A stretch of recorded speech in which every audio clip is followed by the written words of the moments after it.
Next നമുക്ക് software പ്രോസസ്സിൻ്റെ improvement SPI അതിൻ്റെ dimensions എന്തൊക്കെയാണെന്ന് നോക്കാം. അപ്പോൾ ഇവിടെ 3 ഡയമെൻഷൻസ് ആണ് ഇവിടെ കാണിച്ചിരിക്കുന്നത്, ഈ ഫിഗറിൽ കാണിച്ചിരിക്കുന്നത്. അപ്പോൾ ഇവിടെ ഒരു ഇക്വേഷൻ നോക്കാം.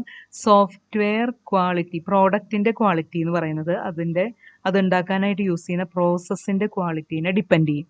ഫോർ എക്സാമ്പിൾ, ഇപ്പം നമുക്ക് ഒരു പ്രോഡക്റ്റ് ഉണ്ടാക്കണം. അപ്പോൾ ഒരു പ്രോഡക്റ്റ് ഉണ്ടാക്കുമ്പോൾ ഒരു വെബ്സൈറ്റ്, ഒരു കൊമേഴ്സ് വെബ്സൈറ്റ് ഉണ്ടാക്കണം. ഫോർ എക്സാമ്പിൾ ഫ്ലിപ്കാർട്ട്, ആമസോൺ ഒക്കെ പോലെയുള്ള ഒരു കൊമേഴ്സ് വെബ്സൈറ്റ് ഉണ്ടാക്കണം. അപ്പോൾ ആ വെബ്സൈറ്റിൻ്റെ ക്വാളിറ്റി എന്ന് പറയുന്നത് ആ വെബ്സൈറ്റ് ഉണ്ടാക്കാനായിട്ട് എന്തൊക്കെ പ്രോസസ്സിലൂടെ കടന്നു പോകണോ അതിനെ ഡിപ്പെൻഡ് ചെയ്യും എന്നാണ് പറയുന്നത്. അപ്പോൾ ഇതിൻ്റെ ഡയമെൻഷൻസ് ഏതൊക്കെയാണ്? First one is software process, then capability determination, then improvement strategy. ഇപ്പോൾ ഓരോന്നും എന്തൊക്കെയാണെന്ന് നോക്കാം. ഒരു എക്സാമ്പിൾ നമുക്ക് കൺസിഡർ ചെയ്യാം. A team building and food delivery app. ഒരു ഫുഡ് ഡെലിവറിയുടെ ഒരു ആപ്പ് ബിൽഡ് ചെയ്യുന്ന ഒരു ടീം.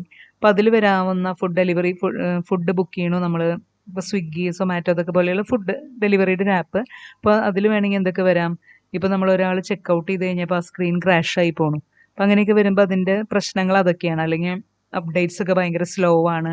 അപ്പോൾ അങ്ങനത്തെ പ്രോബ്ലംസ് ഒക്കെ അതിനുണ്ടാവാം. അപ്പോൾ അതിൽ സോഫ്റ്റ്വെയർ പ്രോസസ്സ്, അപ്പോൾ ഇങ്ങനെ ഒരു പ്രോബ്ലംസ് അതിൽ വരുന്നുണ്ട്. നോക്കിയൊരു ഫുഡ് ഡെലിവറി ആപ്പ്, സ്വിഗ്ഗി ഒക്കെ പോലത്തെ ഒരു ആപ്പിനകത്ത് എന്ത് സംഭവിക്കുന്നത് വെച്ച് കഴിഞ്ഞാൽ ഓർഡർ ചെയ്ത് കഴിയുമ്പോൾ സ്ക്രീൻ ക്രാഷായി പോകണം. അപ്പം അങ്ങനത്തെ ഒരു പ്രശ്നം വരുന്നുണ്ടെങ്കിൽ അതിനെ സോൾവ് ചെയ്യാനായിട്ട് എന്ത് ചെയ്യേണ്ടി വരും? ഒരു എക്സാമ്പിൾ കൺസിഡർ ചെയ്യുമ്പോൾ നമുക്ക് മനസ്സിലാകാൻ വേണ്ടിയിട്ടാണ്. അപ്പോൾ അതിൻ്റെ സോഫ്റ്റ്വെയർ പ്രോസസ്സ് ആദ്യം എടുക്കണം. അതായത് ഇപ്പോൾ എന്തെങ്കിലും ഒരു ഫങ്ഷൻ ചെയ്യുന്നതിന് മുമ്പ് അതിനൊരു ടെസ്റ്റിംഗ് നടത്തണം. ഇപ്പോൾ ഫുഡ് ഡെലിവറി ആപ്പ് യൂസേഴ്സിന്, കസ്റ്റമറിന് ലൈവായിട്ട് കൊടുക്കുന്നതിന് മുമ്പ് ഇത് ചെയ്യണം, ടെസ്റ്റ് ചെയ്തിട്ട് വേണം കൊടുക്കാൻ. അപ്പോൾ സോഫ്റ്റ്വെയർ പ്രോസസ്സിൽ ആ ടെസ്റ്റിംഗ് എന്ന് പറഞ്ഞൊരു സംഭവം കൂടി ഇൻക്ലൂഡ് ചെയ്യണം. അപ്പോൾ അതൊരു എക്സാമ്പിളാണ്. അപ്പോൾ first it implies that elements of an effective software process can be defined in an effective manner. പ്രോസസ്സിനെ നമ്മൾ ഒന്നും കൂടി അതിനെ അപ്ഡേറ്റ് ചെയ്യാണ്, ബിഫോർ ഒന്നും കൂടി നല്ലതാക്കി മാറ്റണം. അപ്പോൾ ഇവിടെ ദെൻ സെക്കൻഡ് സ്റ്റെപ്പ് എന്ന് പറയുന്നത് ഇതിൻ്റെ കേപ്പബിലിറ്റി ഡിറ്റർമിനേഷൻ. കേപ്പബിലിറ്റി ഡിറ്റർമിനേഷൻ എന്താണ്? എത്രത്തോളം കേപ്പബിൾ ആണ് ഈ സോഫ്റ്റ്വെയർ പ്രോസസ്സ് എന്ന് കണ്ടുപിടിക്കണം.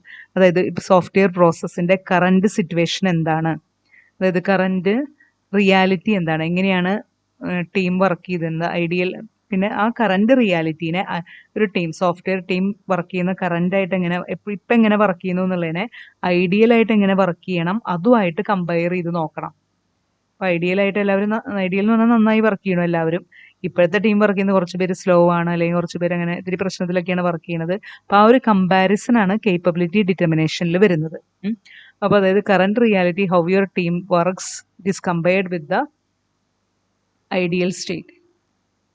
ഇപ്പോൾ ഫോർ എക്സാമ്പിൾ ഇപ്പോൾ വർക്ക് ചെയ്യുന്ന എല്ലാവരും ഇങ്ങനെ ഭയങ്കര ഒരു റഷ് ചെയ്ത് അങ്ങനെ വർക്ക് ചെയ്യുകയാണെന്ന് വിചാരിക്കുക. ഡെഡ് ലൈൻസ് മീറ്റ് ചെയ്യാനായിട്ട് ടെസ്റ്റിംഗ് ഒന്നും ചെയ്യണില്ല, പുഷ് ചെയ്യാണ്, കോഡിനെ പുഷ് ചെയ്ത് എത്രയും പെട്ടെന്ന് പ്രോഡക്റ്റ് ഉണ്ടാക്കി കൊടുക്കണം, ഫുഡ് ഡെലിവറി ആപ്പ് ഉണ്ടാക്കി കൊടുക്കണം. അപ്പോൾ അങ്ങനെ പെട്ടെന്ന് റഷ് ചെയ്ത് ഉണ്ടാക്കുമ്പോൾ എന്ത് സംഭവിക്കും? ഒരുപാട് ബഗ്സ് അതിൽ വരും.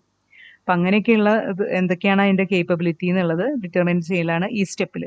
പിന്നെ എന്താണ് വരുന്നത്? Improvement strategy. അപ്പോൾ ഇതൊക്കെയാണ് ഇതിൻ്റെ പ്രശ്നങ്ങളെന്ന് മനസ്സിലായി. നോർമൽ, അതായത് കറണ്ട് സ്റ്റേറ്റിൽ നിന്ന് ഐഡിയൽ സ്റ്റേറ്റിലേക്ക് എത്താനുള്ള സ്ട്രാറ്റജി എന്താണെന്നുള്ളതാണ് ഇംപ്രൂവ്മെൻറ്റ് സ്ട്രാറ്റജിയിൽ വരുന്നത്. അപ്പോൾ ഇവിടെ ഒന്നുകൂടി ഇതിൻ്റെ ഈ ഡയഗ്രത്തിനെ നോക്കാം. അപ്പോൾ ഇതിനകത്ത് സോഫ്റ്റ്വെയർ പ്രോസസ് ഐഡൻറ്റിഫൈസ് കേപ്പബിലിറ്റീസ്. അപ്പോൾ ഈ കേപ്പബിലിറ്റി ഡിറ്റർമിനേഷനിൽ എന്താ സംഭവിക്കുന്നത്? ഐഡൻറ്റിഫൈസ് കേപ്പബിലിറ്റി, അതിൻ്റെ ഈ ആരോ മാർക്ക് നോക്കാം. Capability, strengths and weaknesses, identifies maturity of software process. അങ്ങനെയാണ് ഇതിൽ ചെയ്യുന്നത്. പിന്നെ ഇംപ്രൂവ്മെൻറ്റ് സ്ട്രാറ്റജി എന്താണ്? Suggest improvement approaches, identifies changes to software process. എന്തൊക്കെ ഇമ്പ്രൂവ്മെൻറ്റ് വരുത്താന്നുള്ളത്. പിന്നെ അസസ്മെൻറ്റ് നടത്തുന്നുണ്ട്. സോഫ്റ്റ്വെയർ പ്രോസസ്സിനെ എക്സാമിൻ ചെയ്ത് അസസ്മെൻറ്റ് നടത്തിയിട്ട് ലീഡ്സ് ടു ഇംപ്രൂവ്മെൻറ്റ് സ്ട്രാറ്റജി, അതുപോലെ തന്നെ ലീഡ്സ് ടു കേപ്പബിലിറ്റി ഡിറ്റർമിനേഷൻ. ഇപ്പോൾ improvement strategy is a foundation for capability determination. അപ്പോൾ ഈ ഫിഗർ ഇതിൽ നോക്കണം. ഫിഗർ വെച്ചിട്ടാണ് ഇതിൻ്റെ എക്സ്പ്ലനേഷൻ വരുന്നത്. The SPI strategy transforms the existing approach to software development into something that is more focused, more repeatable and more reliable. അതായത് ഇവിടെ നമ്മൾ എടുക്കുന്ന ലോജിക്ക് എന്താണെന്ന് വെച്ച് കഴിഞ്ഞാൽ പ്രോഡക്റ്റിൻ്റെ ക്വാളിറ്റി എന്ന് പറയുന്നത് പ്രോസസ്സിൻ്റെ ക്വാളിറ്റീനെ ഡിപ്പെൻഡ് ചെയ്യും. നമുക്ക് ഓരോ ഗ്രൂപ്പ് ഓഫ് ആൾക്കാരെ പറ്റിയാണ്. ഫോർമലിസ്റ്റ് എന്ന് പറഞ്ഞ ഗ്രൂപ്പ് എന്താണ്? വോണ്ട്സ് ടു അണ്ടർസ്റ്റാൻഡ് പ്രോസസ്സിനെ പറ്റിയാണ് അവർക്ക് കൂടുതൽ അറിയാനായിട്ട് താല്പര്യമുള്ളത്. സോഫ്റ്റ്വെയറിൻ്റെ process, understand the process work flow, the use പ്രോസസ്സിനെ മോഡൽ ചെയ്യാനുള്ള ലാംഗ്വേജസ് യൂസ് ചെയ്യുന്നു, design extensions or modification that will makes the process more effective. Process oriented ആണ് അവർ. ഇനി അടുത്ത് ടൂൾ അഡ്വക്കേറ്റ്സ് പറഞ്ഞാൽ എന്താണ്? അവർ ടൂൾസിനാണ് ഇമ്പോർട്ടൻസ് കൊടുക്കുന്നത്. Insist on tool assisted approaches to SPI. Then practitioners എന്ന് പറയുന്നത് എന്താണ്? Uses a practical rather than theoretical approach, emphasizing mainstream project quality and product management. Then reformers, ആ ഗ്രൂപ്പ് ഓഫ് ആൾക്കാർ, the goal of this group is organizational change. Organization എന്തൊക്കെ change വരുത്താം software പ്രോസസ്സിനെ improve ചെയ്യാൻ വേണ്ടിയിട്ട്. Focus more on human issues, human capability and structure. അതായത് human ഇതിനെ എങ്ങനെ ചെയ്യാം എന്നുള്ളതാണ് അടുത്തതിൽ വരുന്നത്. Then ideologist, this group focuses on the suitability of a particular process model or a specific application domain. ഇത്രയും ഗ്രൂപ്പ് ഓഫ് പീപ്പിൾ ആണ് ഇതിൽ പ്രോസസ് SPIയിൽ വരുന്നത്. As an SPI framework is applied, the sponsoring constituents എന്താണെന്നുള്ളത് നോക്കാം നമുക്ക്.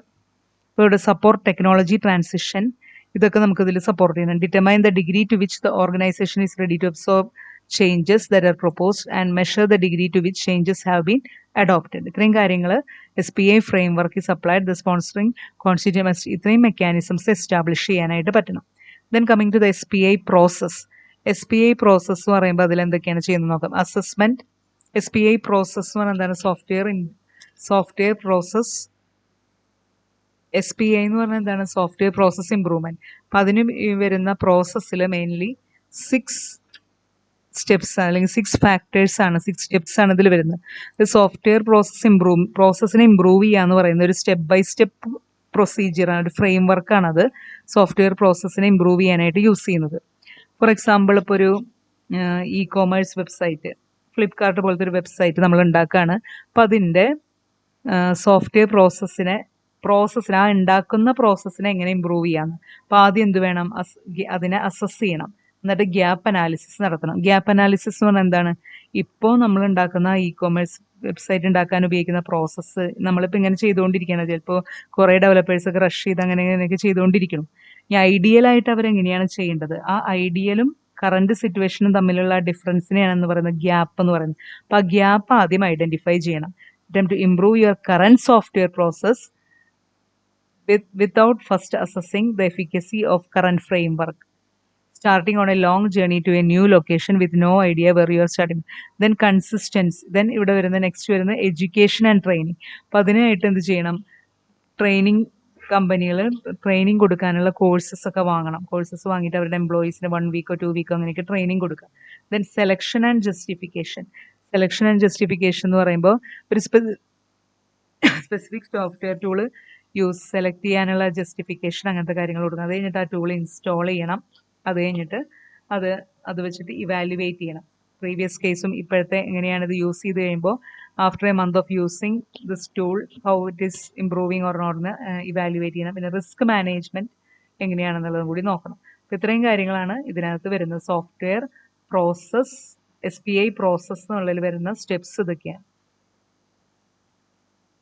പിന്നെ CMMI capability maturity മോഡലാണ് next വരുന്നത്. അത് നെക്സ്റ്റ് വീഡിയോയിൽ ഡിസ്കസ് ചെയ്യും.